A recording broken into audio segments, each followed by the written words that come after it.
الأنوار وسير الأسرار وترياك الأخيار ومفتاح باب اليسار سيدنا ومولانا محمد المختار وآله الأطهار وأصحابه الأخيار عدد نعم الله وإفضاله. أشهد أن لا إله إلا الله وحده لا شريك له وأشهد أن محمدا عبده ورسوله.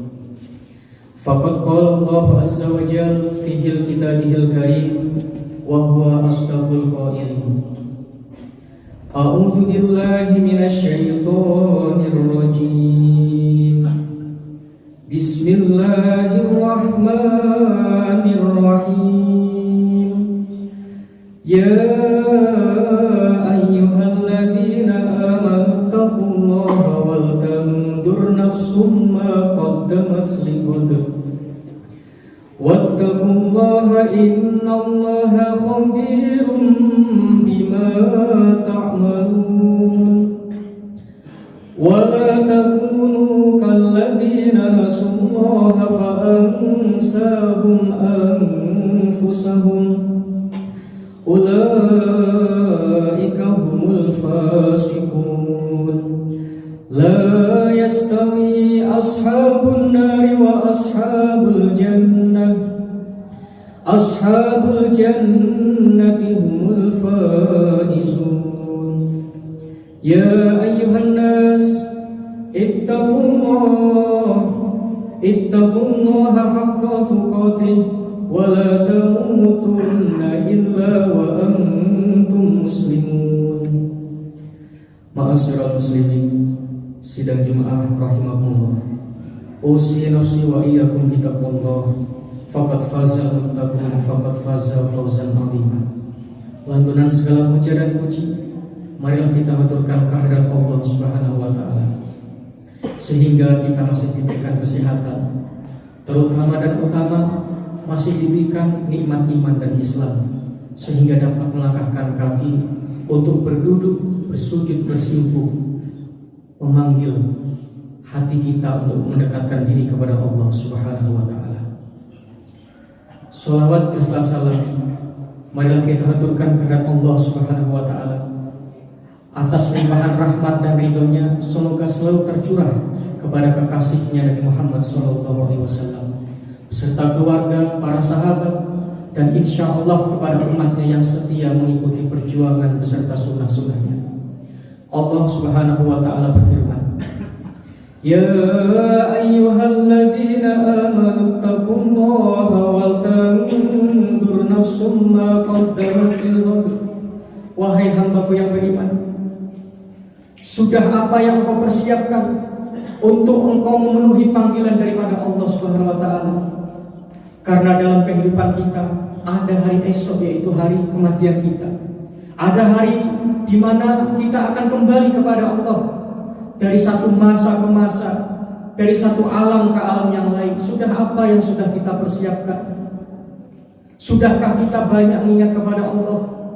Sudahkah banyak saudara kita yang kita ringankan beban deritanya? Sudahkah dengan jabatan kita untuk mengayomi orang-orang yang lemah? Sudahkah dengan rezeki kita untuk mengusap linangan air mata saudara kita yang mungkin hari demi hari mereka tidak sanggup memenuhi kebutuhannya? Allah Subhanahu wa ta'ala memanggil hambanya, bahkan memberikan pesan: وَلَا تَكُونُوا كَالَّذِينَ نَسُوا اللَّهَ فَأَنسَاهُمْ أَنفُسَهُمْ. Jangan engkau menjadi orang-orang yang lalai terhadap dunia, lalai terhadap keluarga, lalai terhadap agama, lalai terhadap perintah-perintah yang Allah perintahkan beserta Rasul sallallahu alaihi wasallam, sehingga Allah lupakan engkau. Dengan dirimu sendiri pun lupa, hingga segalanya pun kamu lupa. Maka disitulah letak manusia ini akan kembali atau tidaknya kepada Allah, diukur dengan selalu mengingat tentang kematian. Nabi Muhammad SAW bersabda, selalu memberikan nasihat kepada Siti Aisyah, Ya Aisyah, udkuri hadhil laddat, Ingatlah sesuatu yang mutu Wa ma hiya ya Rasulullah? Apa itu wahai Rasulullah yang memutus segala kenikmatan?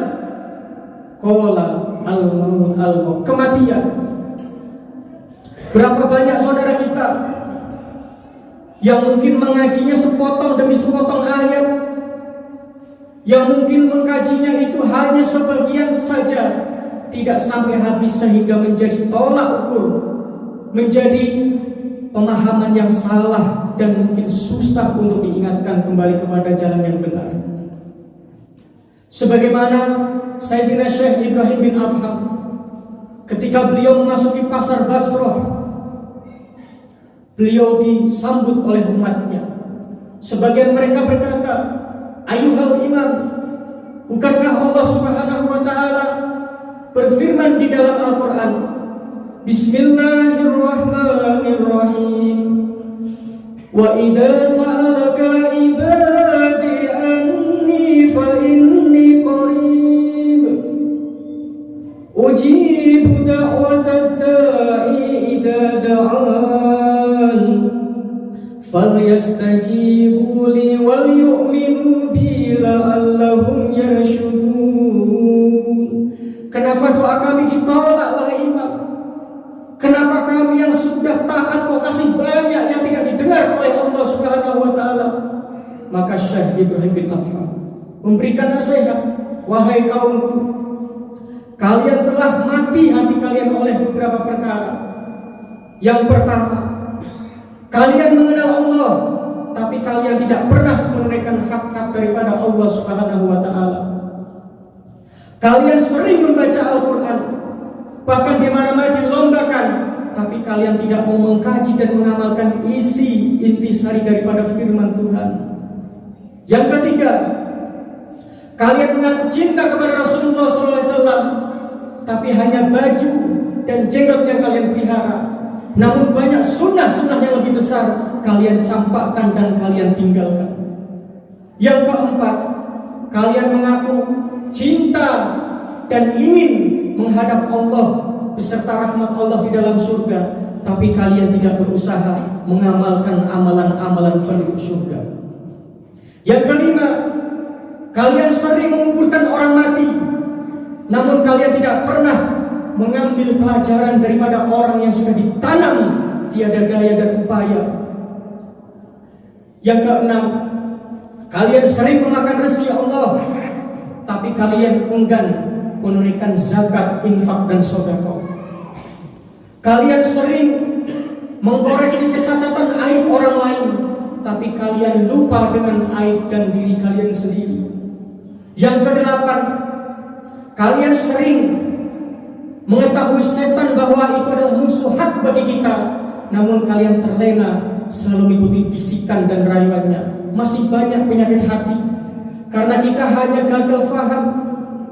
Makanya kita ini sudah banyak musibah. Dari bulan 1 sudah ada gempa, bulan 2 ada gempa, bulan 3 2 kali gempa. Itu teguran, Pak.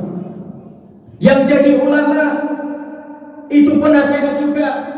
Jangan cuma kota yang dia kunjungi, tapi pelosok pun tugas mereka.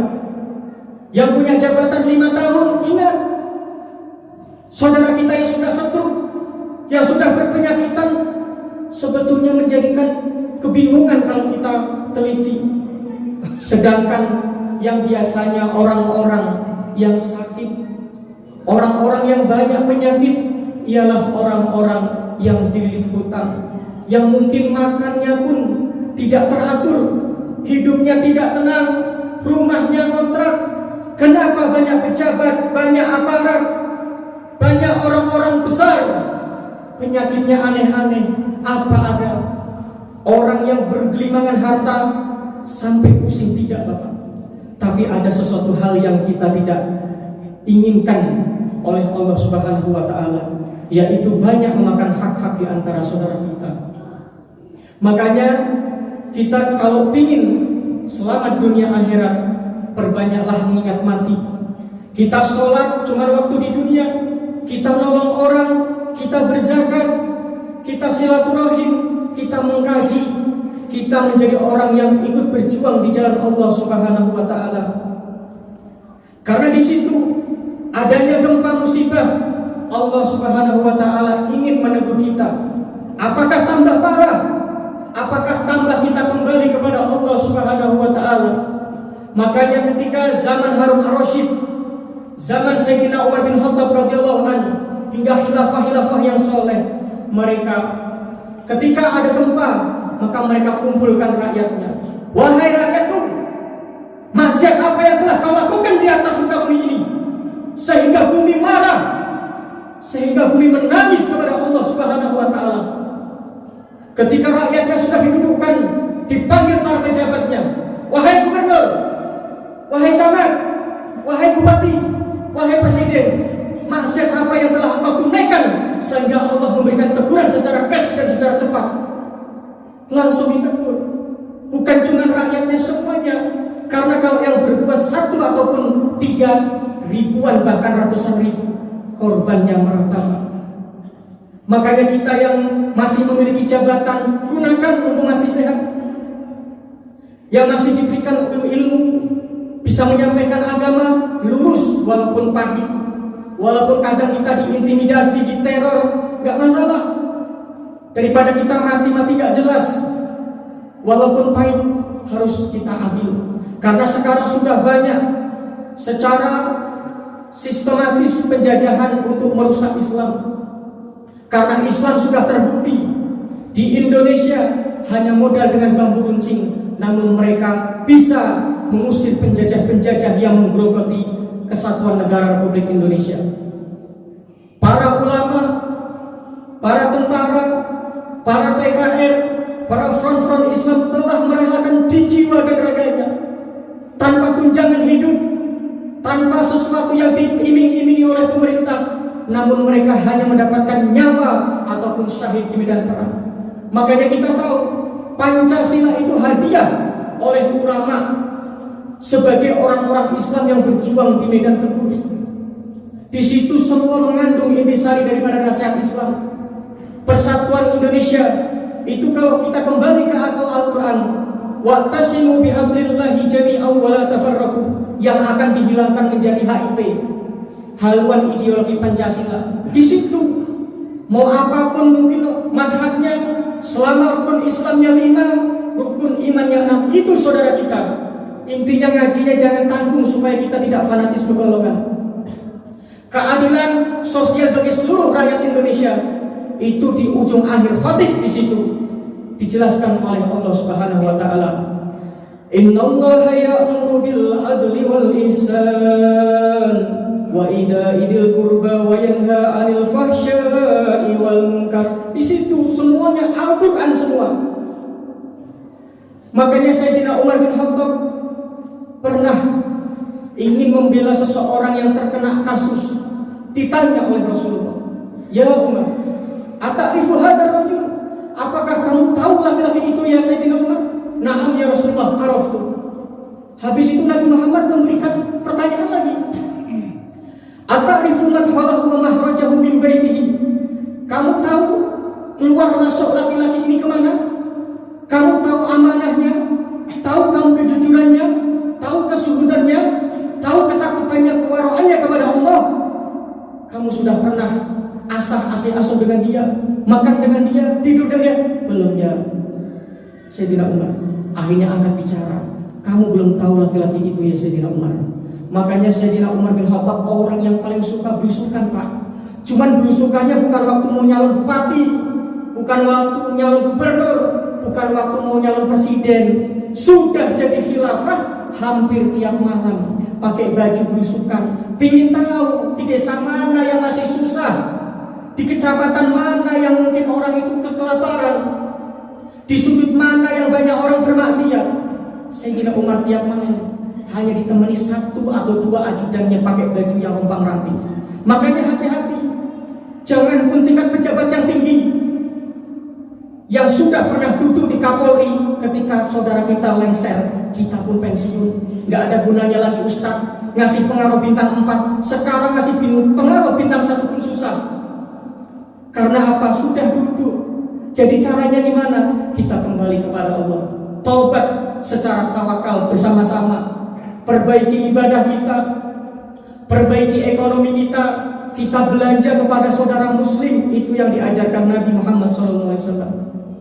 Makanya hati-hati ketika ada acara pesta pilkada, orang yang tidak pernah sholat rajin sholat, orang yang tidak pernah motong kurban motong lembu limosin, orang yang tidak pernah berzakat mengunjungi fuqara masakin.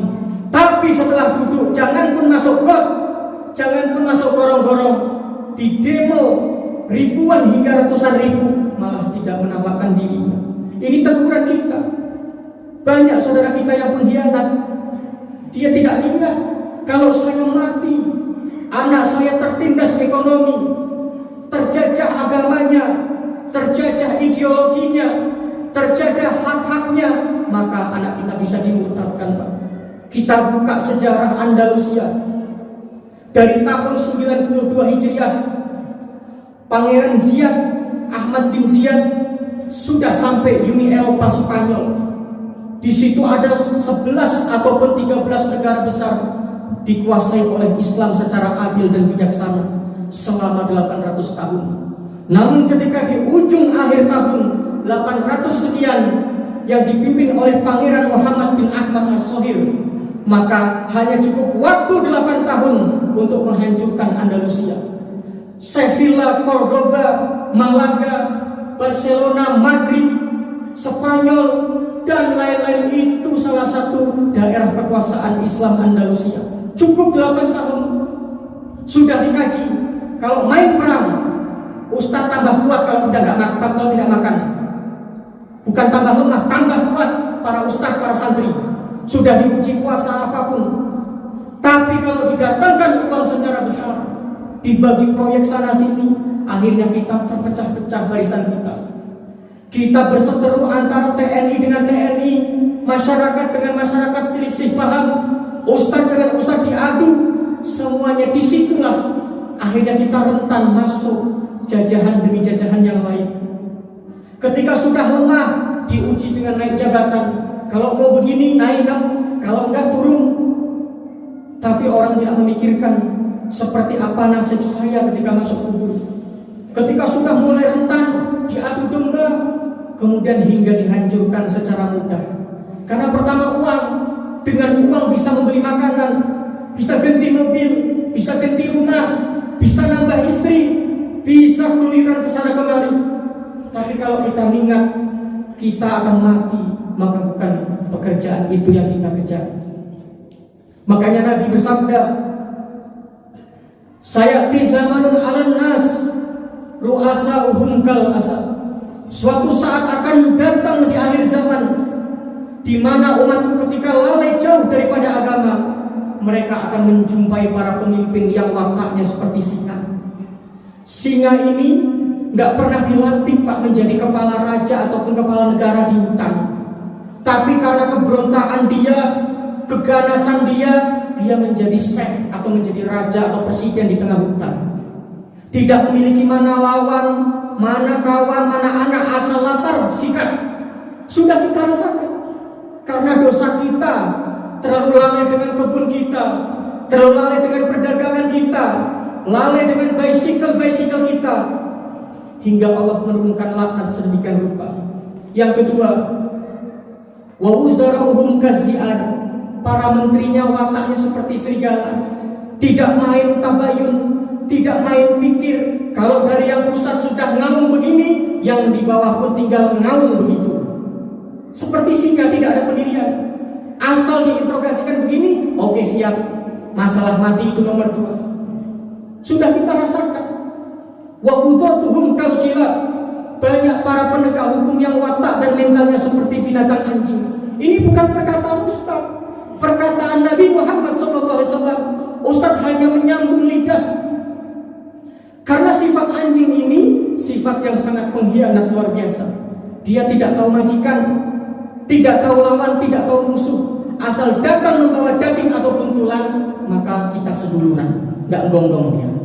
Tapi yang punya rumah kalau lewat nggak kasih makan, maka dia pun akan berontak hingga menggigit sahibul rumah yang memilikinya. Wa kasirun nas kayawma idin kal agnam. Manusia pada saat itu wataknya seperti hewan ternak yang bernama kambing.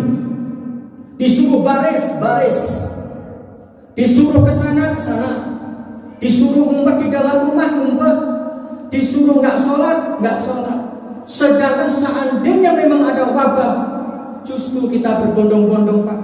Yang punya penyakit, yang bisa mengangkat Allah Subhanahu wa Ta'ala, yang punya air, yang bisa menghilangkan air Allah Subhanahu wa Ta'ala, yang punya gempa, yang bisa menenangkan gempa itu ialah Allah Subhanahu wa Ta'ala. Bukan malah kita jauh.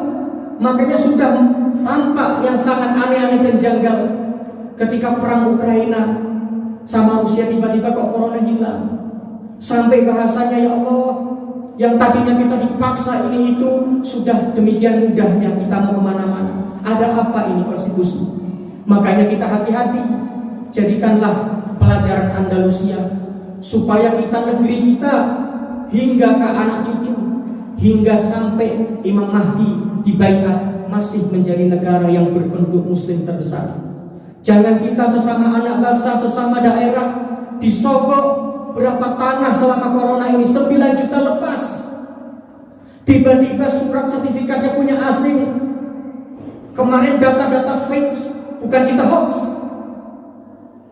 Di Kelapa Gading, di Pondok Indah, orang tentara Cina pada laundry, ratusan sekali laundry. Mau ada apa? Apa kita tidak mengambil pelajaran? Indonesia itu sudah dari dahulu berkorban nyawa, berkorban fitnah. Dari zaman Singosari, Majapahit, Mataram, sampai Kesultanan Cirebon, Kesultanan Banten, sampai kita sekarang. Apabila kita tidak bersama-sama menguatkan ibadah, menguatkan silaturahim, maka tidak menjamin 10 tahun, 20 tahun anak-anak kita masih bisa menyuarakan adzan di atas masjid yang tercinta. Makanya semakin aneh, banyak menteri-menteri tapi kok sama agamanya sendiri benci. Apa ini penyusup, pura-pura mu'alaf yang perlu kita diatur suara? Konser yang sampai 35.000 volt, 12 jam, 20 jam, adzan cuma 5 menit, kadang cuma 3 menit. Disitulah, Pak, kata guru saya, ini hanya untuk melempar batu di atas perairan untuk mengetahui seperti apa kekompakan dan persatuan Islam. Jadi orang-orang kafir, komunis, Yahudi melemparkan batu di atas air, ketika suaranya, hentamannya keras, kita bersama-sama, maka mereka akan merendahkan suara dan peraturan yang aneh-aneh. Namun ketika dilempar air itu tenang, tidak ada suara nyaring di dalam air tersebut. Oh, umat Islam tidurnya kalau nyenyak, hantam terus. Makanya kita harus tahu, Pak, kita sama-sama bertaubat, mendekatkan diri kepada Allah Subhanahu wa Ta'ala. Ada salah satu amalan yang kita amalkan bersama-sama, sholawat asyur, dibaca minimal 3 kali sehabis sholat, memohon pertolongan Allah, memohon syafaat para nabi, para rasul, para mujahidah. Yaitu sholawatnya apa? Allahumma sholli ala Sayyidina Muhammad wa ashghil lidhalimin bidhalimin. Allahumma sholli ala Sayyidina Muhammad wa ashghil lidhalimin bidhalimin wa ahrijna min bainihim salimin wa ala alihi wa sahbihi ajmain. Sholawat ini ketika runtuhnya dinasti Abbasiyah, sebelum Turki Utsmaniyah, disitulah kita memohon, ya Allah, sibukkanlah, fitnahkanlah, hancurkanlah, sempitkanlah langkah-langkah orang yang berbuat dolim dengan sekutu-sekutunya kedoliman, ya Allah. Karena kalau bukan itu, siapa lagi, Pak? Kita hidup di zaman akhir. Kalau kita tidak berpegang teguh dengan agama, maka tamatlah riwayat kita. Selama-lamanya kita hidup 50 tahun. Kalau kita hitung-hitungan hari, 18.000 hari. Karena setiap 10 tahun kita hidup 3.600 hari. Sudah apa yang kita lakukan untuk agama Allah? Sudah apa yang kita perjuangkan untuk agama Allah? Mumpung masih punya jabatan, tingkat Kapolri, tingkat Kasat, kalau udah pensiun seperti macan yang tidak punya taring, Pak. Makanya kita mumpung masih sehat, yang bapak-bapak masih aktif di dunia perkantoran, dunia militer, dunia tentara, titip agama terutama dan juga kesatuan negara Republik Indonesia. Mumpung masih hidup ustadz-ustadznya, mumpung masih hidup orang-orang soleh, karena kalau bukan kita siapa lagi? Hidup kita paling lama 18.000 hari. Apabila kita sayang dengan anak cucu kita, maka tolong jangan kita mau disuap oleh sesuatu yang tidak diridhoi Allah. Semoga nasihat ini bermanfaat untuk diri khotib pribadi dan juga untuk saudaraku sekalian. Alhamdulillah, alhamdulillahi rabbil alamin.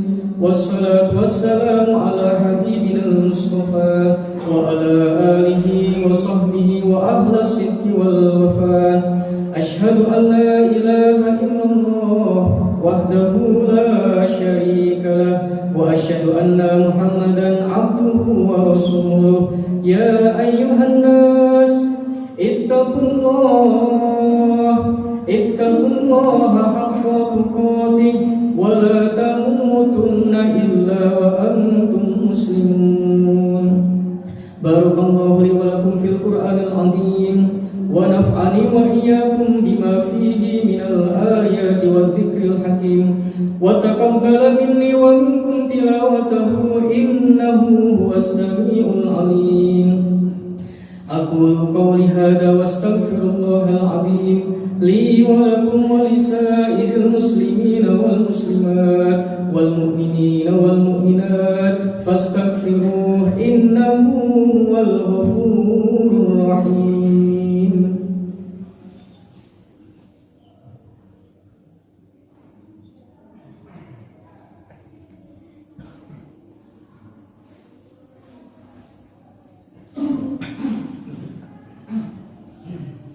Alhamdulillah, alhamdulillahi rabbil alamin, hamdan katsiran kama amar, wa asyhadu an la ilaha illallah wahdahu la syarika lah, wa asyhadu anna Muhammadan abduhu wa rasuluh. Wa'lamu anna Allah subhanahu wa ta'ala shalla ala nabiyhi qadima wa amarna bidzalika irsyadan lana wa ta'lima. Wa qad qala Allah azza wa jalla wa lam yazal qailan alima. Inna Allah wa malaikatahu yusalluna 'alan nabi ya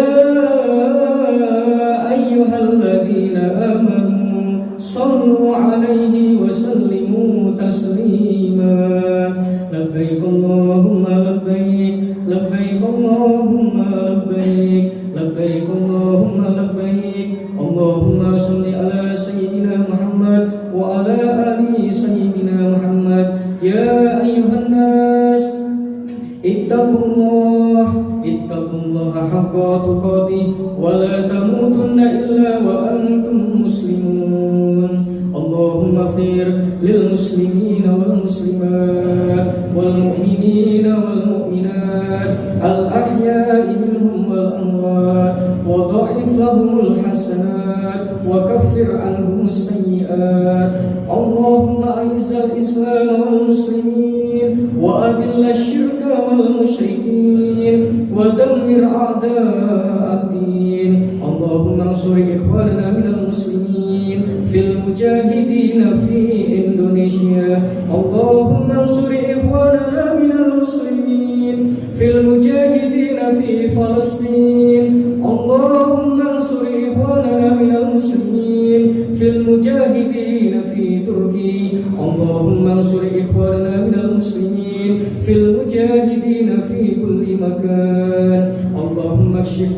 والغلاء والبلاء والوباء والفحشاء والمنكر والشدائد والبغي والسيوف المختلفة ما ظهر منها وما بطن من بلدنا هذا خاصة ومن بلدان المسلمين عامة إنك على كل شيء قدير. اللهم إنا نستغفرك ونستودعك أدياننا وأنفسنا وأهلنا وأموالنا وكل شيء أعطيتنا.